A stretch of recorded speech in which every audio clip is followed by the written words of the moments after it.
Dental treatments expensive ആണോ? Dental treatments expensive അല്ല. നമ്മുടെ നെഗ്ലക്റ്റ് ആണ് ദന്തൽ ട്രീറ്റ്മെന്റ്സിനെ എക്സ്പെൻസീവ് ആക്കുന്നത്.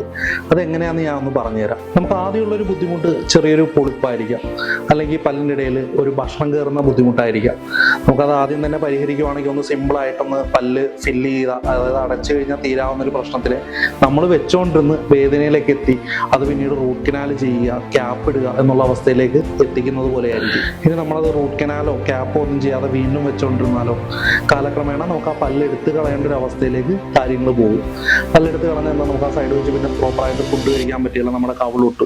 പിന്നെ ആ പല്ല് റീപ്ലേസ് ചെയ്യാനായിട്ട് നമുക്ക് ബ്രിഡ്ജോ ഇംപ്ലാന്റോ നമ്മൾ ചെയ്യേണ്ടതായിട്ട് വരും.